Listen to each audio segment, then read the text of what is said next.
l'actualité dans nos régions avec nos partenaires de la presse régionale. On va à Marseille, on retrouve Léo Purguet. Bonjour Léo, merci beaucoup d'être avec nous, président et directeur éditorial de la Marseillaise. Et Emmanuel Macron était du côté de chez vous hier. Il était dans les Bouches-du-Rhône à l'occasion du 10e anniversaire de l'inauguration du mémorial du camp d'Émile. Oui, c'est un site extrêmement important pour le travail de mémoire parce qu'il a été menacé de disparition. Il était tombé dans l'oubli. Il a été redécouvert par Sidney Chouraki, un résistant dont le fils est aujourd'hui président de la fondation du Camp d'Émile. Il a d'ailleurs été décoré par le président de la République hier pour son travail de mémoire et son travail de recherche, puisqu'il est aussi directeur de recherche émérite. Et il travaille notamment sur les indicateurs d'alerte pour les glissements de nos sociétés vers des engrenages vers le pire. Hein. C'est le cas évidemment de ce qui s'est passé pendant la Seconde Guerre mondiale, mais au camp d'Émile, on peut comprendre aussi les escalades vers les processus génocidaires qui se sont abattus en Arménie ou sur le Rwanda. Et Léo, à l'occasion de son discours, Emmanuel Macron a dénoncé les crimes de l'État français avec aussi une résonance politique avec la situation actuelle. Bien sûr, parce que eh bien, ce site symbolise le glissement progressif, l'engrenage dont je vous parlais, avec des autorités françaises qui se sont rendues coupables de crimes abjects. Dans ce site, il y a eu des milliers d'internés, il y a eu 2000 juifs, femmes, hommes, enfants qui ont été déportés, et tout cela par la responsabilité des autorités françaises avant même l'extension de la zone occupée. Et donc, tout cela entre en résonance avec l'actualité de la France et du monde, où les extrêmes droites partout progressent. Merci Léo. Évidemment, c'est à lire dans la Marseillaise aujourd'hui, 10 ans du camp d'Émile, au-delà de les mots, avec cette photo d'Emmanuel Macron et évidemment les temps forts de sa visite. C'est à lire dans votre journal. Merci beaucoup Léo Purguet d'avoir été avec nous. On va passer au débat de ce club, messieurs. On va parler des cyberattaques avec une résonance évidemment dans l'actualité, puisqu'on sera du côté du centre hospitalier de Versailles dans quelques instants. Mais d'abord, pour poser le débat, Alex, on va commencer par définir ce qu'est une cyberattaque. Oui, partons du début. Alors une cyberattaque, c'est une attaque informatique qui peut avoir différents objectifs: voler des données, désactiver un système informatique ou encore obtenir de l'argent. Les autorités françaises recensent 47 formes de cyberattaques. Les plus utilisées sont d'abord le hameçonnage, c'est-à-dire qu'on envoie un message pour inciter une personne à communiquer ses données personnelles, bancaires, en se faisant passer pour un tiers de confiance. Autre forme de cyberattaque, le piratage, c'est-à-dire prendre possession d'un système au détriment de son propriétaire. Et puis on peut citer aussi le rançongiciel. C'est un logiciel malveillant qui s'introduit dans un ordinateur, le bloque et réclame une rançon à son utilisateur. Ou encore l'arnaque au faux support technique, qui consiste à effrayer une personne avec une fausse panne informatique et donc à lui faire payer un pseudo dépannage. Et quand on regarde les chiffres, Alex, il y a un boom des cyberattaques? Et oui, en 2021, il y a eu 1,3 million de recherches d'assistance et d'information sur le hameçonnage, une hausse de 139% de piratage de comptes et de 95% de rançongiciel. La nature de ces informatiques, elle dépend aussi elle dépend des victimes. Les particuliers sont le plus souvent victimes de hameçonnage, qui représente 31% des cyberattaques de particuliers en 2021. Les entreprises sont plus touchées par les rançongiciels, 24% des attaques qu'elles subissent, tout comme les collectivités. Les rançongiciels, ça représente 20% des attaques des collectivités. Merci Alex pour ces chiffres. Nicolas Arpajon, comment on explique déjà ce boom des cyberattaques? Alors déjà parce qu'on a, et c'est heureux, des organisations privées, publiques qui sont de plus en plus numérisées. C'est-à-dire qu'elles utilisent, elles exploitent pour créer de la valeur, pour apporter des services. Donc ça, c'est la dimension positive. Par contre, évidemment, ça crée une dépendance à son fonctionnement. Et donc les pirates, qui sont, je le rappelle, des entrepreneurs comme les autres, c'est-à-dire des gens qui cherchent à optimiser leurs gains, réduire leurs risques, ont fait en sorte de se dire, voilà, comment est-ce que je peux automatiser des processus, je peux éventuellement les internationaliser, c'est-à-dire faire en sorte que sur des territoires assez vastes, conduire des opérations malveillantes. Et en plus, on a, face à cette demande qui s'est exprimée, une offre qui s'est structurée. Donc on a des outils qui sont de plus en plus exploitables techniquement et financièrement. Il y a moins besoin d'être de manière de comprendre l'outil technique pour l'exploiter. Et donc, ça explique l'ampleur du phénomène. Ce qui est certain, c'est que ça concerne toutes les instances qui sont et numérisées et interconnectées. Puisque vous avez compris, donc, par exemple, dans le cas d'un hôpital, c'est qu'il a évidemment le fonctionnement opérationnel, mais après, il va interagir avec la médecine de ville, l'agence régionale de santé ou les laboratoires d'analyse médicale. Et donc, effectivement, cette exposition au risque, elle est d'autant plus forte que si on n'a pas suffisamment de moyens techniques et humains pour assurer cette protection, on se retrouve dans un phénomène globalisé. Un peu comme s'il s'agissait de se dire on n'a pas pu empêcher l'entrée de quelqu'un dans une maison, est-ce qu'on le cantonne à la pièce dans laquelle il est ou au contraire, est-ce qu'il peut naviguer à sa guise? Plus il va pouvoir circuler, évidemment, plus il commettra de dégâts. Et c'est un des sujets. Donc les criminels, vous l'avez évoqué, en fait, ce sont des infractions qu'on connaît historiquement, le vol, l'extorsion, le vol de ressources, la soustraction frauduleuse, enfin toutes ces dimensions-là. La seule chose, c'est qu'elles peuvent être amplifiées par un individu s'attaquant à une multitude. C'est-à-dire que quand on était face au phénomène des braquages de banque, il fallait au moins un braqueur par établissement bancaire. Là, on peut démultiplier et c'est ce qui donne l'impression de massification du phénomène. Et on va y venir évidemment sur le processus, sur la manière de s'en prémunir. Loïc Hervé, cyberattaque, ça peut paraître un mot un peu abstrait comme ça, mais en fait, ça a des conséquences concrètes dans nos vies. Ça a des conséquences concrètes dans nos vies d'individus, dans les vies familiales, puisqu'on parle des risques pour les entreprises, pour les associations, mais on peut parler aussi des risques pour les familles. Ça existe dans la vie quotidienne, effectivement. Et je crois qu'en complément de ce qui vient d'être dit, la vulnérabilité est d'autant plus grande que la structure est petite. C'est-à-dire que même si vos exemples sont des exemples de centres hospitaliers, de grandes collectivités, c'est normal, ça va désorganiser le fonctionnement d'un service public. Mais vous avez dans les PME, vous avez dans les collectivités locales de petite taille, de plus en plus aujourd'hui, d'organisations qui sont déstructurées, qui sont l'objet de ces attaques-là. D'où la volonté du législateur d'y remédier en partie avec la Lopmi, mais aussi avec les actions politiques sur le terrain. Je pense notamment à la prévention, parce que c'est aussi la principale des réponses, notamment avec les policiers et les gendarmes qui, sur le terrain, peuvent aider tous les acteurs à être moins vulnérables.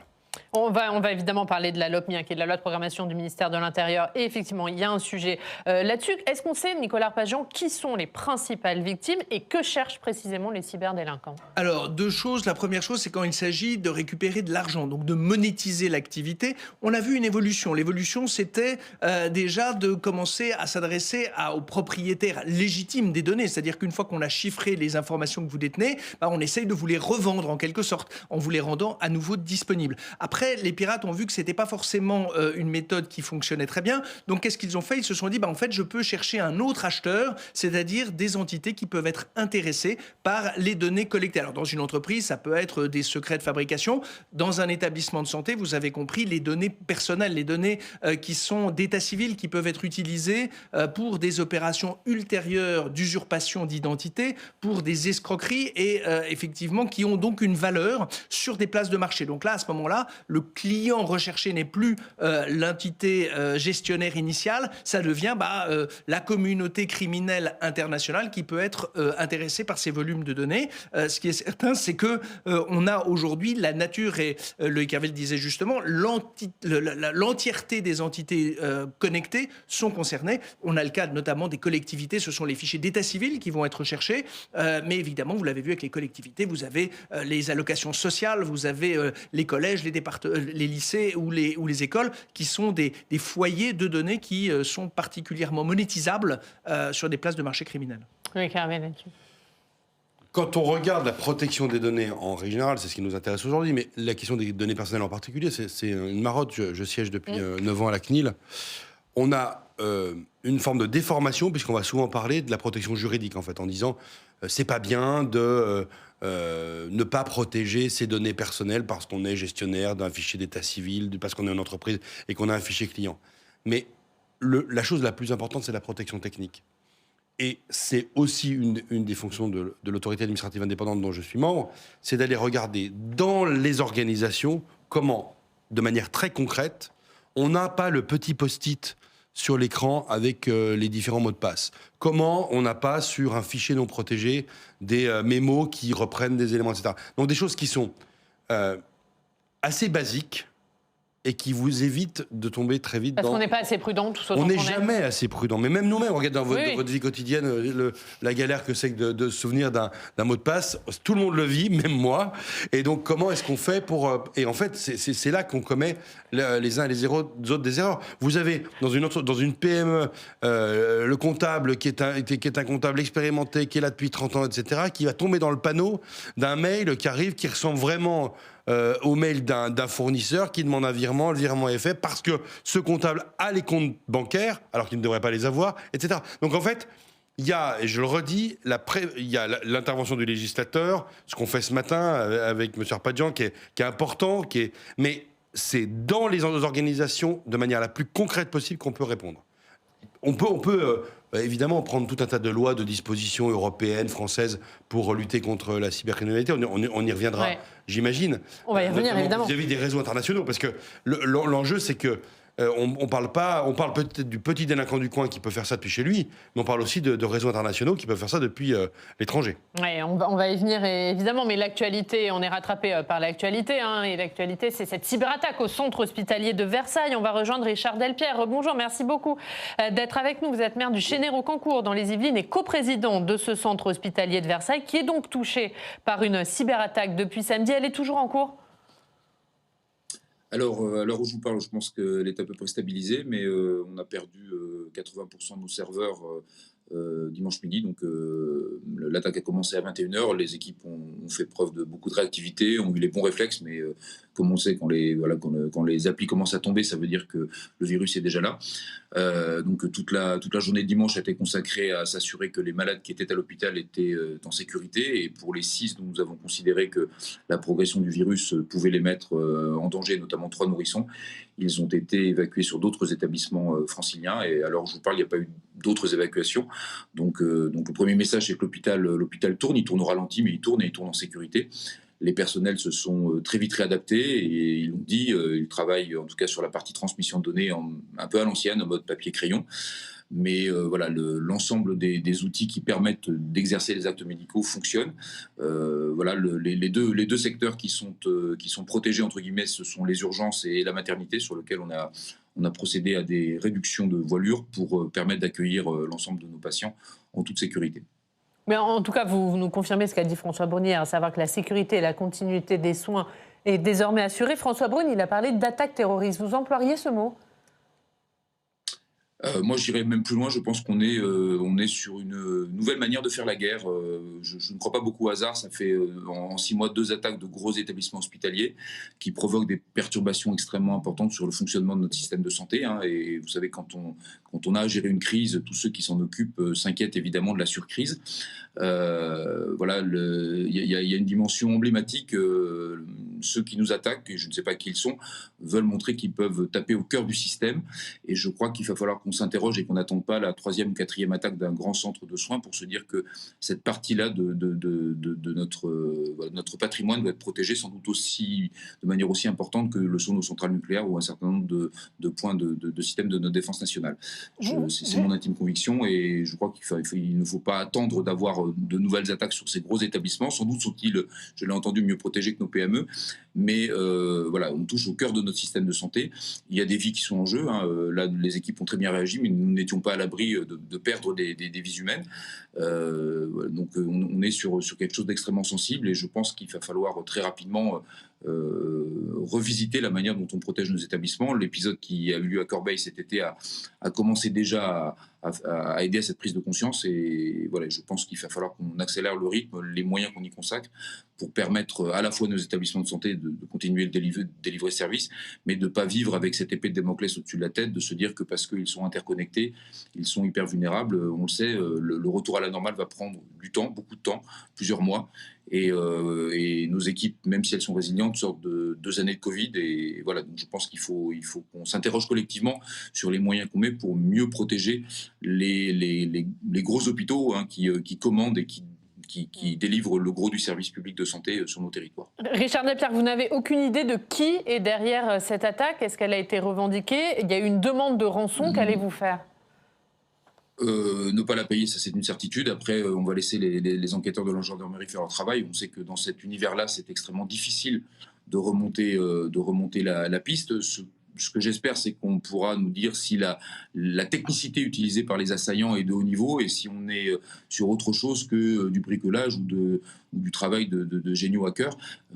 J'en ai moins l'intime conviction, mais c'est vraiment le travail des gendarmes et de la justice que de nous éclairer autant qu'ils le pourront sur la nature de ces attaques, sur leur caractère structuré et sur le caractère répétitif. On verra notamment si entre l'attaque de Corbeil et cette attaque-là, il y a des similitudes. Ce sera un élément éclairant, je pense. Merci beaucoup, merci Richard Delpierre d'avoir été avec nous, maire du Chénet-Rocancourt et donc co-président de ce centre hospitalier de Versailles. Vous l'avez entendu, Loïc Hervé, il parle d'une nouvelle forme de guerre. Ça va au-delà de l'attaque terroriste dont a parlé François Braun pour Richard Delpierre. Et il dit les hôpitaux finalement ne sont pas suffisamment protégés. Vous êtes d'accord avec tout ça ? Par l'exemple, on voit bien qu'il y a un défaut de protection de nos hôpitaux. Et effectivement, la situation géopolitique internationale peut tout à fait avoir comme conséquence des attaques sur un certain nombre de nos infrastructures. Je pense notamment aux infrastructures hospitalières, parce que ça fait mal un hôpital, ça désorganiser un système de santé. Si on est sur une forme de guerre psychologique, c'est très parlant vis-à-vis de l'opinion publique. Je crois qu'une des choses qui est très révélateur de ce que monsieur le maire a évoqué, c'est la préparation ou l'impréparation à la résilience. C'est-à-dire qu'en fait, l'informatisation des processus, notamment dans la santé, mais c'est vrai dans d'autres organisations, fait qu'il n'y a pas de machine arrière possible. Ou du moins, ça demanderait un effort, et ça demande un effort d'entraînement, qui est fait dans les forces armées, par exemple, si on devait être coupé, par exemple, des réseaux hertziens, du GPS. Les armées, je pense notamment à la marine, apprend toujours à piloter un navire avec la culture historique. Et dans un hôpital, on passe au papier, au crayon. Mais c'est pas aussi simple que ça. Il y a tout ce qui a été informatisé, y compris une grande partie de la connaissance, manque. Donc c'est très important aussi d'avoir une forme d'entraînement à la résilience, c'est-à-dire de se dire si on avait une coupure de courant importante et que, par exemple, les dispositifs de secours ne se mettent pas en marche. Si on a une attaque cyber qui peut durer parce que le temps de recouvrer l'intégralité de ces données, de ces processus, ça prend du temps, indépendamment du paiement de la rançon, parce que quand bien même l'hôpital aurait payé la rançon, c'est pas sûr qu'il récupère ces données, premièrement, et deuxièmement, le mal est fait, et le mal est grave dans l'organisation, donc ça demandera du temps. Donc c'est très important. Oui, la situation internationale, incontestablement, a des conséquences sur ces attaques en France et en Europe, c'est une évidence. Mais il y a aussi la question de comment on répond à ça, y compris par l'entraînement et par la résilience. Oui, Nicolas Arpagian, là-dessus, sur comment on anticipe, comment on y répond, comment on s'y prépare. Et est-ce que vous dites, vous aussi, qu'on est dans une nouvelle forme de guerre ? Alors, pour serrer les réponses, après, s'y préparer, il y a 2 investissements technologiques et humains. L'ENISA, c'est l'agence européenne de cybersécurité, qui n'est pas le plus, pousse au crime dans ce domaine-là, constate quand même que, globalement, les établissements de santé ont des niveaux d'investissement inférieurs au reste. En clair, il faudrait, pour bien avoir les ressources suffisantes, avoir 15% du budget numérique, c'est-à-dire système d'information, consacré à la cybersécurité. On est plutôt aux alentours de 7% dans le cas des établissements de santé. C'est une partie de l'explication. Deuxièmement, ce sont des pénuries de personnel, parce que non seulement il faut des outils, mais il faut pouvoir les déployer et les piloter de manière à les adapter au changement d'environnement. La guerre, alors, je vois bien le propos ministériel, autant on peut le concevoir, d'ailleurs on l'a vu dans le cas de l'Ukraine physiquement, c'est-à-dire que l'agresseur russe a utilisé l'arme numérique pour précéder les invasions physiques, c'est-à-dire de manière à créer des dysfonctionnements, des perturbations, à n'en pas douter. Dans ce cas-là, je pense qu'on est quand même d'abord dans une attaque crapuleuse, même si pour les attaquants, la cible d'un établissement public n'est pas profitable. Pourquoi ? Parce que comme il y a cette doctrine de ne pas payer les rançons émanant de l'autorité publique, et puis il y a aussi l'insolvabilité, il faut être très clair. Le budget je crois que le maire l'établissement de Versailles a décidé de ne pas solliciter le montant de la rançon, donc on ne sait pas qu'était, mais on peut envisager que si on compare au regard de la taille de cet établissement, globalement ça aurait été, disons, 2 millions d'euros en crypto-monnaie. Dans le cas de Corbeil, c'était 10 millions dans la demande initiale, descendu à 1 million après un bref échange, vous voyez bien que ce n'est pas dans des ressources disponibles de la part d'un établissement public, surtout qui devrait, dans sa comptabilité, sortir en crypto-monnaie, ce qui ne lui permet pas, en principe, la comptabilité publique. Mais ça veut dire là, pour qu'on soit clair, dans ce cas-là, en tout cas, vous ne croyez pas à une attaque géopolitique? Non, parce que alors je pense que dans ce cas-là, la géopolitique s'accompagnerait d'opérations d'agit-prop, c'est-à-dire faire en sorte de donner une dramatisation, de faire en sorte qu'il y ait une mise en contexte, une mise en cause des autorités avec des messages, avec une dramatisation. Et là, vous êtes dans une stratégie déployée. Je crains que dans ce cas-ci, on soit dans une banale automatisation de système qui intègre les établissements de santé parmi ceux-là et qui, en plus, faisait que, je vous dis, d'un point de vue strictement crapuleux, c'est pas forcément très performant. Ça n'empêche que ça crée des dysfonctionnements et que, évidemment, et l'unité de compte, parce que, hélas, on a évoqué Corbeil, mais on a eu Dax avant, on a eu Villefranche-sur-Saône, on l'a déjà atteint, la demi-douzaine de grands établissements. L'unité de compte, c'est plutôt l'année pour revenir à une situation normale. Par contre, évidemment, et c'est là où les gestionnaires publics ont des obligations en termes de recrutement, en termes d'investissement et de déploiement de solutions de sécurité qui existent. Des annonces ont été faites, mais là encore dans la cyber, les annonces de création de postes ont pu être faites.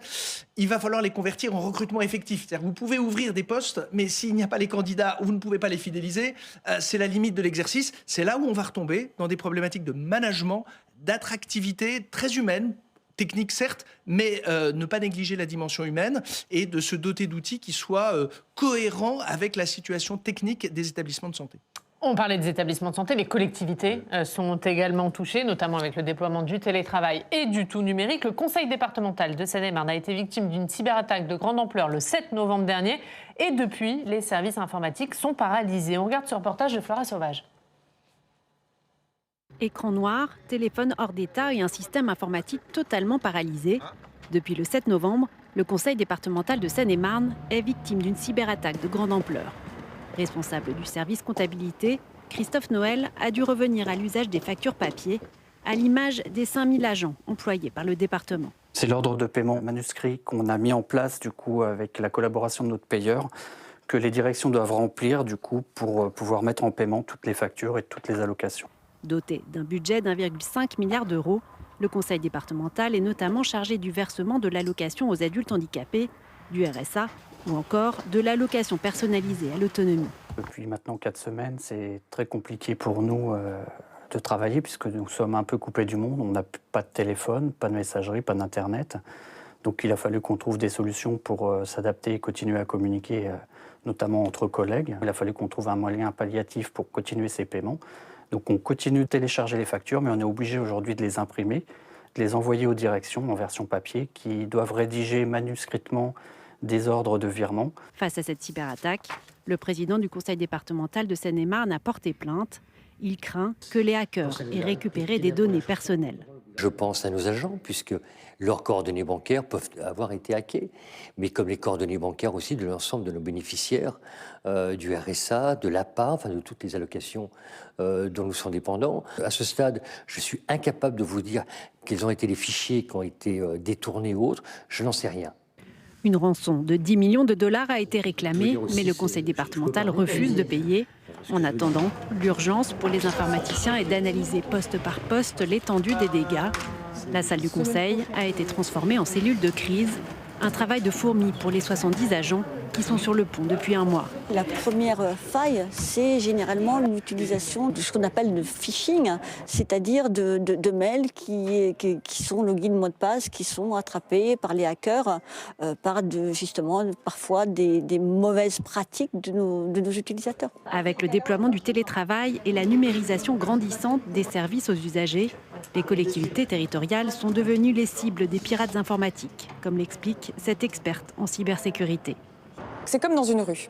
Dans une rue, vous prenez différentes maisons. Les attaquants vont regarder les portes bien protégées, les blindées. Elles vont passer à côté, elles vont vers celles qui sont moins protégées.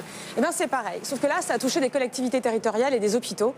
Alors qu'on pourrait se dire qu'attaquer pour des rançons, c'est pas l'endroit où on a le plus d'argent à retirer. On pourrait se dire que c'est plutôt des grandes structures, en grandes entreprises qui pourraient payer. Or, la règle, c'est de ne pas payer les rançons.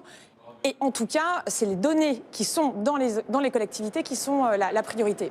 Devant la recrudescence des cyberattaques, les collectivités locales tentent de mieux se préparer en investissant dans des systèmes de sécurisation de leurs systèmes d'information. S'il leur est difficile d'empêcher une nouvelle attaque, L'objectif est bien de limiter au maximum les intrusions par des pirates informatiques. Et on le voit, Loïc Hervé, là aussi, il a été question de rançon. Pour qu'on soit bien clair, est-ce qu'une collectivité ou est-ce qu'un hôpital peut payer une rançon? Est-ce que c'est légal? Vous savez que dans un hôpital public comme dans une collectivité locale, il y a un principe qui est la séparation de l'ordonnateur et du comptable. L'ordonnateur, enfin souvent les élus locaux, et le comptable étant un agent de Bercy. Et évidemment, aujourd'hui, dans la doctrine actuelle, dans la sphère publique, pour l'État, pour ses établissements publics, pour les collectivités locales comme dans le domaine hospitalier, il n'est pas question de payer évidemment cette rançon pour des raisons de comptabilité publique. Même si sur un plan théorique, ça pourrait se faire. Mais ça demanderait un certain nombre de choses qui n'est absolument pas pratiqué. Et moi, je pense que c'est bien. Je pense que c'est bien parce que si dans notre pays, les centres hospitaliers ou les collectivités locales se mettaient à payer les rançons, on rentrerait dans une autre phase des conséquences de la cybercriminalité. Voilà, donc je pense qu'il faut en rester là. Oui, donc en fait, c'est vain de demander une rançon à un hôpital ou à une collectivité. Un établissement public, c'est pour ça que ce que je disais tout à l'heure, d'un point de vue crapuleux, ce n'est pas performant. Par contre, ce qui est certain, c'est que des entreprises sont amenées à payer, et donc c'est ce qui donne le caractère profitable de cette activité. Par contre, le pirate a donc intérêt à élargir le nombre de victimes de manière à optimiser le taux de transformation de celles qui vont accepter de payer finalement la rançon. On voit aussi une question qui se pose à travers ce reportage, c'est la question du dépôt de plainte, Loïc Hervé. Est-ce qu'il est systématique, le dépôt de plainte? C'est une évolution importante de la loi au terme de la LOPMI. Nous avons trouvé un accord avec les députés la semaine dernière et cette loi va être votée la semaine prochaine. L'idée du législateur est de conditionner l'assurance, le remboursement de l'assurance, la prise en charge par l'assurance, au dépôt de plainte le plus rapide possible. Donc on a créé dans la loi un délai qui oblige ceux qui sont l'objet d'une attaque à se signaler. Pourquoi ?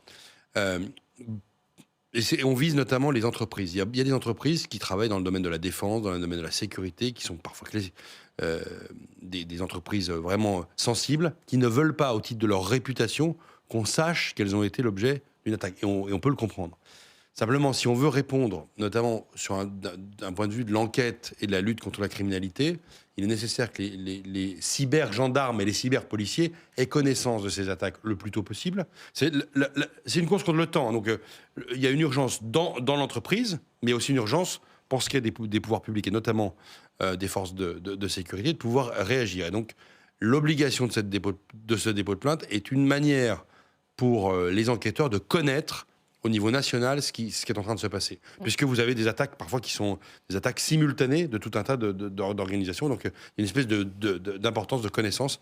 Et donc on a lié l'assurance avec le dépôt de plainte. Ouais, et justement, un mot, Alex, de cette LOPMI, la programmation du ministère de l'Intérieur, puisque les moyens ont été mis sur la cyberdélinquance. Effectivement, cette loi prévoit 8 milliards d'euros pour la lutte des forces de l'ordre contre les cybermenaces, 8 milliards d'euros sur 5 ans, avec d'autres mesures, une école de formation à la cybersécurité créée au sein du ministère de l'Intérieur, un numéro de signalement des cyberattaques va être mis en place, le 17 cyber, c'est l'équivalent du 17 pour appeler la police, et plus de 1500 cyberpatrouilleurs qui vont être déployés sur le net. Des moyens de cyber-enquête sont également renforcés. Sur autorisation de la justice, la police pourra enquêter sur le net sous pseudonyme, saisir des actifs numériques des personnes soupçonnées. Et puis pour les rançongiciels, vous le disiez, Loïc Hervé, le remboursement d'une rançon par une assurance d'une entreprise doit être conditionné au dépôt d'une plainte en moins de 48 heures, puisque certaines entreprises avaient tendance à payer des rançons sans porter plainte. Nicolas Arpajon, est-ce que pour vous, les moyens mis en France sont suffisants ou est-ce qu'on est en retard sur cette question de lutte contre les cyberattaques ? C'est vrai que la France a posé avec la réglementation, depuis, on a eu une loi de programmation militaire qui a permis d'établir ce qu'on a désigné comme étant des opérateurs d'importance vitale. À peu près plusieurs centaines d'entreprises issues de 12 secteurs d'activité, donc les télécoms, l'eau, l'alimentation, les services financiers, etc., qui ont permis de fixer des obligations. C'est-à-dire qu'évidemment, ça empiète un peu sur l'autonomie du dirigeant de l'entreprise parce qu'on lui dit, voilà, votre activité est considérée comme critique. Ça a été confirmé, renforcé par une directive européenne, la directive Nice, également entré en vigueur en 2018, dont la deuxième version vient d'être également finalisée. Il faut le reconnaître grâce au travail aussi du règlement général sur la protection des données, parce que lorsque les commissaires à la protection des données prononcent des sanctions pouvant aller jusqu'à 4% du chiffre d'affaires mondial globalisé d'une entreprise, en fait, ça met un prix sur la valeur des données. Et donc, on se dit, si on ne veut pas être en infraction, surtout que les données personnelles, c'est en général les données de vos collaborateurs ou les données de vos clients. C'est-à-dire ceux pour lesquels, en principe, vous avez des marques de considération, en tout cas dans votre politique marketing. Et donc, ça veut dire que vous êtes obligé d'investir parce que vous avez des moyens. Alors, évidemment, la réglementation, c'est un agenda, des cahiers des charges et éventuellement un régime de responsabilité et de sanctions, ça a permis d'avancer sur ces sujets-là. Par contre, on bute sur deux problématiques, les compétences. Les compétences, pourquoi ? Parce que tout le monde recrute, administration civile de l'État, administration militaire, grandes entreprises, fournisseurs de services, PME, et puis le monde criminel également. Donc on a une pénurie de candidats et ce qui crée une tension. C'est pour ça que je faisais le distinguo entre on peut annoncer la création de postes, il faut que ceux-ci soient pourvus et qu'ensuite il faut que ces personnels soient fidélisés. C'est un domaine où il faut former et former tout au long de la vie. On ne peut pas considérer que la connaissance serait acquise une fois un diplôme initial obtenu. Donc ça veut dire qu'il y a un défi aussi très managérial de tous les recruteurs privés publics qui ne se traduit pas uniquement par des annonces budgétaires. Ouais, et puis évidemment, le Parlement a voté une loi pour renforcer les moyens dans le pays, mais est-ce que ça passe par une nécessaire coopération internationale, coopération transfrontalière, Loïc Hervé ? Elle est évidente et elle est plus qu'européenne. On peut pas dire que ce soit la dimension qui fonctionne le moins bien. Hein. Les coopérations entre services de police à travers l'Atlantique ou en Europe sont plutôt... alors ça peut toujours s'améliorer évidemment, mais bien sûr que le déploiement de moyens à l'échelle de la LOPMI, c'est en plusieurs milliards d'euros sur 5 ans, et les questions de coopération internationale sont vraiment les éléments sur lesquels on peut aussi répondre. Encore une fois, la question est une question de rapidité. Dans l'organisation, quand l'alerte doit être donnée au plus vite pour limiter au maximum les dégâts, et aussi l'alerte aux policiers, aux gendarmes. 48 heures, c'est court. Hein.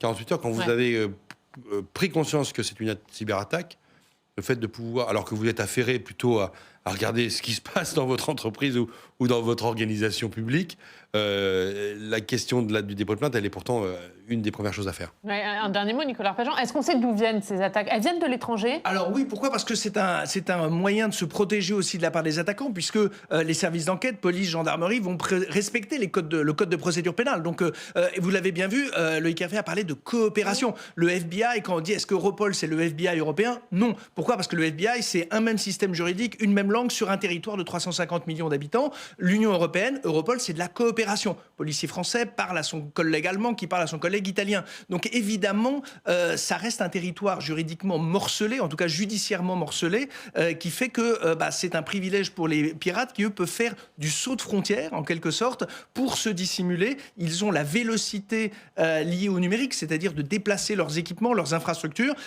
C'est pour ça que le dépôt de plainte est important. Les recrutements aussi côté police, parce que plus il y aura de dépôt de plainte, plus ça convaincra le législateur que le sujet a une matérialité. Pour rappeler, le parquet de Paris, 2 magistrats dédiés à cela avec 2 enquêteurs spécialisés. Pourtant, ce sont de grands professionnels, mais ça reste des moyens disproportionnés au regard de l'ampleur de l'attaque. Des moyens. Merci pour vos éclairages passionnants, messieurs, sur ce sujet. Si vous voulez bien rester avec nous, on regarde quelle est une de nos quotidiens régionaux tout de suite avec Alex.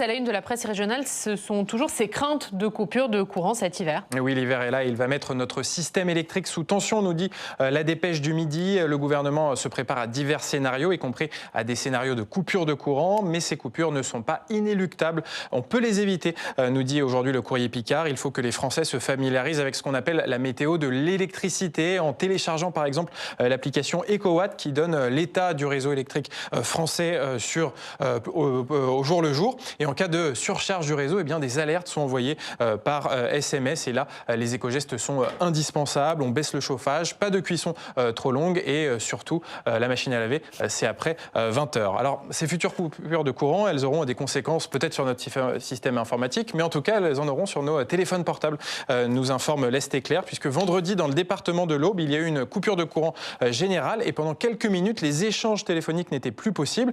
De quoi faire paniquer les habitants, mais également les couloirs couloirs de l'hôtel de ville de Troyes. Et François Baroin, le maire de Troyes, après cet épisode, réfléchit à un réseau téléphonique de secours par satellite. En tout cas, eh bien, cette crainte des délestages électriques fait exploser l'achat de groupes électrogènes par les entreprises, nous raconte le journal breton Le Télégramme, avec par exemple l'entreprise bretonne Gélec Énergie qui a vu son carnet de commandes de groupes électrogènes bondir de 80% car les entreprises veulent à tout prix sécuriser leur activité cet hiver. Le Télégramme qui fait d'ailleurs sa une sur les énergies renouvelables et la France qui tente de rattraper son retard avec son projet de loi d'accélération des énergies renouvelables qui est examiné cette semaine à l'Assemblée nationale. On parle pollution plastique, c'est à la une du Progrès de Lyon. Et oui, puisqu'une étude scientifique révèle que le Rhône déborde de plastique. 2730 objets ont été récoltés sur les différentes berges du fleuve et parmi ces objets, il y a 95% de plastique, des objets de différentes tailles, des bouchons, des emballages et puis également des petites particules de plastique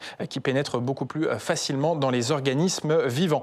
Direction le vignoble bordelais qui connaît une crise importante. En ce moment, c'est à la une de Sud-Ouest. Plusieurs causes. La consommation de vin baisse, le prix du tonneau du coup dégringole et puis il y a également des mauvaises récoltes. Donc beaucoup de viticulteurs réfléchissent à arracher leurs vignes et à se reconvertir vers des cultures plus rentables et les viticulteurs bordelais qui manifestent aujourd'hui à Bordeaux. On finit par parler de Johnny, 5e anniversaire. Et oui, 5e anniversaire de la disparition de Johnny. Johnny qui est toujours dans le cœur des Français. Le journal Nord-Éclair revient sur son dernier concert dans le Nord en juin 2017 à Lille. Johnny avait fait le show, même s'il était affaibli à l'époque par la maladie. Et puis l'Aisne Nouvelle fait sa une sur ces fans de Johnny qui se réunissent, par exemple dans un cinéma de Tergnier dans l'Aisne pour voir des anciens concerts. Le concert en l'occurrence de Bercy 92, donc une communion entre plaisir et nostalgie. Vous y étiez, Louis Carré? Non, j'avais 12 ans. Non, mais 5 ans, ça fait toujours l'actualité, 5 ans après. Qui devait être assez similaire à Bercy 92, puisqu'il était venu faire le tour de France avec ses musiciens. Merci beaucoup. Merci Loïc Hervé d'avoir été avec nous. Merci Nicolas Arpajon. Je rappelle vos 2 livres. La cybersécurité, c'est aux éditions Presse Universitaire de France. Et ce livre, Frontières.com, c'est aux éditions de l'Observatoire. Merci beaucoup d'avoir été avec nous. Merci Alex. On se retrouve demain. Et puis à 22h, vous avez rendez-vous avec Thomas Hugues pour Sens Public. Pas d'émission à 18h puisque vous suivrez le discours d'Elisabeth Borne devant les députés. Discours sur la politique migratoire. Très bonne journée. À demain. La presse quotidienne régionale et les télévisions locales vous ont présenté le Club des territoires.